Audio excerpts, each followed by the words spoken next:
Anime fan bases. Maybe you're a part of one, maybe you hate them, maybe you like an anime so much but you despise the people that like it. This is a common problem we anime watchers face. I feel like every anime has extreme fans, but some are far worse than most. No matter how long you've been watching anime, I'm sure you've run into at least quite a few toxic fan bases. Today I've garnered the 8 worst anime fan bases, and as I go through the list, it'll progressively get worse. The last one I mentioned is a lot worse than the first one, so we'll progressively go down the list to get to the shittiest anime fan base of all time. Some of you might get offended. I'm not saying that everyone in this fan base is like this, but there's enough.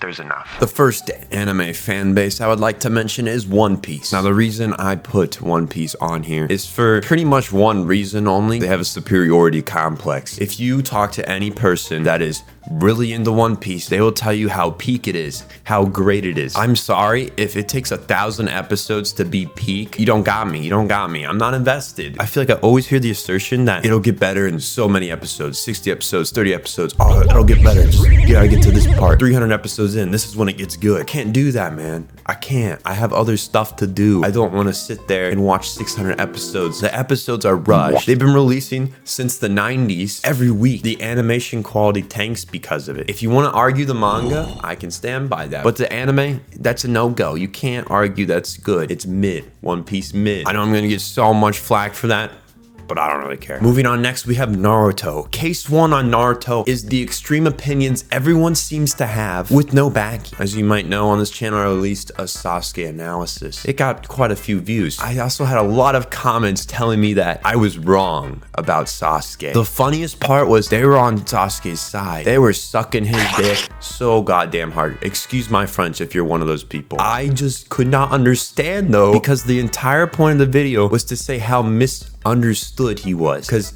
the author couldn't write him correctly. I was saying Sasuke's great and all, but he's also a dick and an asshole, and you gotta accept that fact. But no, Sasuke's not an asshole. He's not a dick. He may have killed a couple people. He may have tried to take over the village quite a few times. He may have done a lot of shit, but hey, he's a good man. Let me pull up one of these essays for you. Oh, a Mr. Beast video came out. This guy is still not interested or trying to understand Sasuke. Not knowing your parents at all and watching them slaughtered in front of you are two very different things. That is true. If you lost your one person, I lose 12 people. My pain and yours are worlds apart. So in my opinion, this video is still about hating on Sasuke and trying to understand him, and it's a shame because he is perhaps one of the best anime characters, period. So obviously, he's trying to say something here. I don't know what he's trying to say. I don't know what he's trying to compare it to. Here's another one. Sasuke is the best character, no, the best anime character. And this video has a mistake, blah, blah, blah. I don't know. Anyway, you get the point. A lot of people in defense of Sasuke, even though I was defending Sasuke in the video. Extremely weird. I don't understand why they can't just, take the win, but, they need to have, like, a superior, like, Sasuke is the greatest thing of all time. He's not. He's a shit character. He's not written well. If you have to hyper-analyze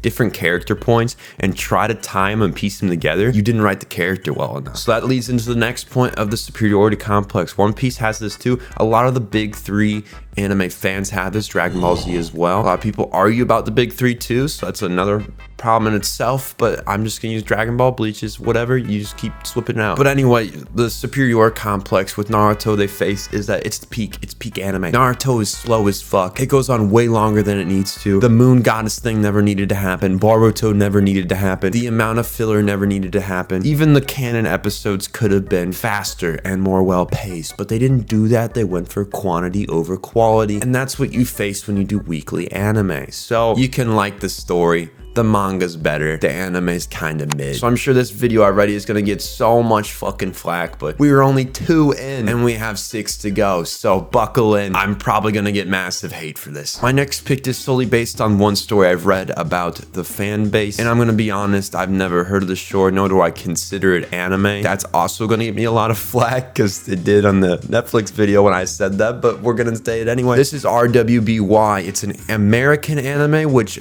to me doesn't exist. To other people it does. It's a very controversial topic. Apparently I learned that during my Netflix anime video. The problem with this fan base is solely based on this one event that is extremely extremely crazy and really just sells them as a fan base. Not everyone in the fan base is definitely like this, but this is a good example of why people don't like anime fan bases. There's this story, it's completely fake, so don't worry, that someone committed suicide over personal like shippings. If you don't know what shipping is, basically you ship two characters together no matter like any relationship ties in the anime. The part of shipping that gets too much is when people get overtly sensitive about them. It's a different world, it's a different beast. Anyway, back to the story. Apparently someone committed suicide over bullying about fandom ships, and the story got covered as a real story by people because everyone thought it was real for a bit, but it turns out the person that quote-unquote committed suicide never existed in the first place, and this person made it up for clout on the internet or popularity. It's a horrible thing. That is a horrible thing to do. You're attaching this bullying, suicidal toxicity to the fan base now, and it will never go away. And so that is why RWBY,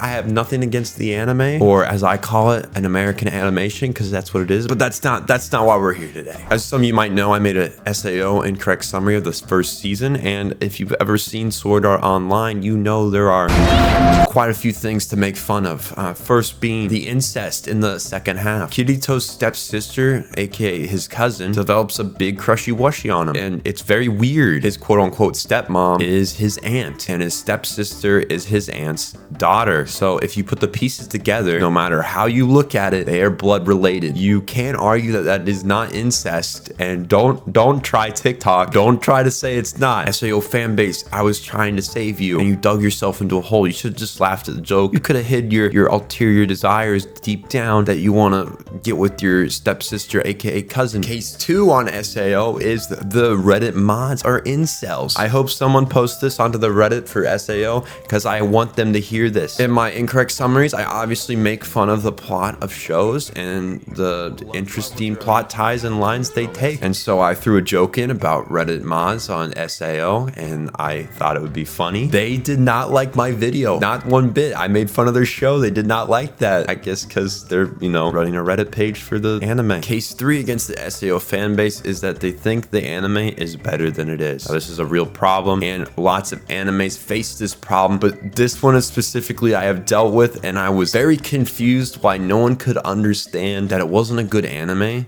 You may like it and it may be fun to watch, but that doesn't mean it's good. I hear a lot of, it gets good at season 4. Well, I hope it does, but I'm not there yet. I just finished season 1 and I struggled to even think about starting season 2, so maybe next year. We have reached the halfway point, and this is when it gets serious. To start up the second half, we have My Hero Academia. I don't think I need to say much. I think everyone understands why Group is so unique and unliked. I'll just share a video with you and you can make your own opinion. Somebody once told me it's your power, Todoroki. Your mother turned your face and she laughed.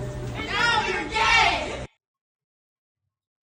I rest my case. So obviously Sensei has taken it downhill, and he's now insulting children for their weird actions. As a 20-year-old who used to be a child, I kind of understand, but I also don't. I've never done anything like this, not to this level at least. But the age range and cosplay and type of people in the fan base isn't the biggest problem that My Hero Academia faces. The biggest one, we mentioned it earlier, is shipping. If one of the first pictures comes up is a shipping bingo page, I don't know what to say. As someone who hasn't watched this show solely based on the fan base, there is some strange fanfics. Let me just read you a blurb from one. Deku rips off Katsuki's clothes. Be ready for your punishment, Deku says as he walks out of the room. Katsuki stays in bed, waiting and regarding what he did. Deku comes back after 5 minutes. Katsuki looks at Deku, who has gags, ropes, dildos, and blindfolds on his hands. You can go home if you want, but if you go right now, you can't ever come back to me. You already know the answer to that, Deku. I can't leave here. Fine then. Deku smirks, then clutches his fist. Let's start. Deku ties Katsuki's hands on the bed and then ties Katsuki's legs apart from each other. He blindfolds Katsuki and gags him. Deku looks at Katsuki's dick. You're so shameless, you know that? You're getting hard by the thought of me fucking you? Yeah, I will fuck you, that's true, but you have no idea how it's gonna go. Katsuki just waits, because he can't respond. Oh, and another thing, if you faint during it, I'll leave you for good. Deku says, grabbing Katsuki's face. Deku pushes the dude. We're gonna stop there. I'm just gonna move on. We're done here. All right, the next fan base. This is a very broad one, but it deserves its own place on the list. The Shounen Hypers. You know who you are. This group is always hopping on the newest and latest shonen show,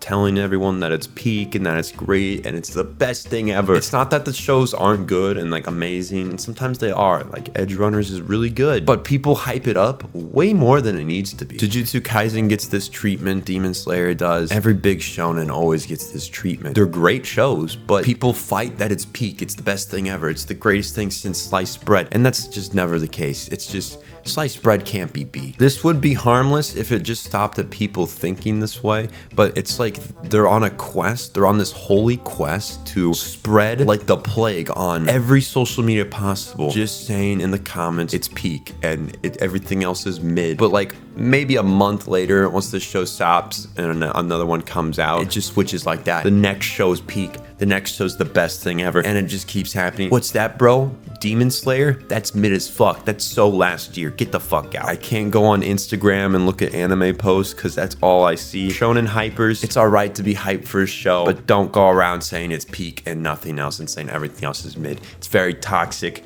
I don't like it. I don't think anyone likes it. So let's stop that trend. These next two, they are really close together. They might as well both have gold medals. The first one I'm going to mention here is the Fullmetal Alchemist Brotherhood fan base. These guys are so fucking toxic. It's a great show, but it doesn't mean you need to review bomb everything that comes close to it on Mount just to keep your #1 spot. There are anime better than Fullmetal Alchemist Brotherhood. I will say it's a great show. It deserves to be up there. But if something passes it, let it pass it. And this review bombing comes out of a superiority complex like we talked earlier. Everyone thinks this anime is superior to everything just for the fuck of it. I feel like I don't really even know why. It's a great show, but it's just not, it's not that good. It doesn't deserve to have its like own category of #1. There's a lot of anime that compete with it. #1, and this one was really close with the last one, is the Attack on Titan fan base. Now Attack on Titan's a very broad fan base. I love Attack on Titan. It's one of my favorite shonens ever, but there's quite a big chunk of people in it that are toxic to the T. They have review bomb things too, just like Fullmetal Alchemist. There was at one point that the FMA and AOT fan bases were at a war review bombing each other. So many different threads on Twitter and shit of them just saying stuff back and forth. It's a very toxic atmosphere, and it really brings down the show and the look of the people that watch it. And the second offense against the AOT fan base, and this is what really made them #1, is the death threats. I don't know if any of you pay attention to this, but there have been death threats sent to the voice actor for Gabby because people were mad and don't like her, and they were mad that she killed Potato Girl. In response, they sent death threats to the voice actor. I don't know why. I don't know why you would do this. It's not like they're the same person. And they even send death threats to the author and quite a few other people that work on the show. The fact that it is so common in the AOT fan base for death threats to be sent to people, that is what puts them at #1. Tip of the iceberg for the worst fan bases. And that's where we end our list. What did you think about these fan bases? Do you agree with me that they are the worst among anime, or do you have another one that you find worse than any of the ones I mentioned? Feel free in the comments to add your own opinions to these fan bases or the ones I didn't even mention, and I will be seeing you guys next week. But before you go, I just want to say I have launched a Patreon. It will be linked down below. You get lots of different content for being a patron. I do my best to make it worth every penny you would spend, so I really hope you guys consider becoming a patron. And to add to that, I have also launched Sock Sensei merch. If you're interested in that, go check it out. The Sock Sensei hat is definitely my favorite item in the store. And that's about it. That wraps up today's video. Once again, thank you for coming and listening to my rant about different anime fan bases. It was quite fun. Next week, expect something a little different, and I will see you then. Done it.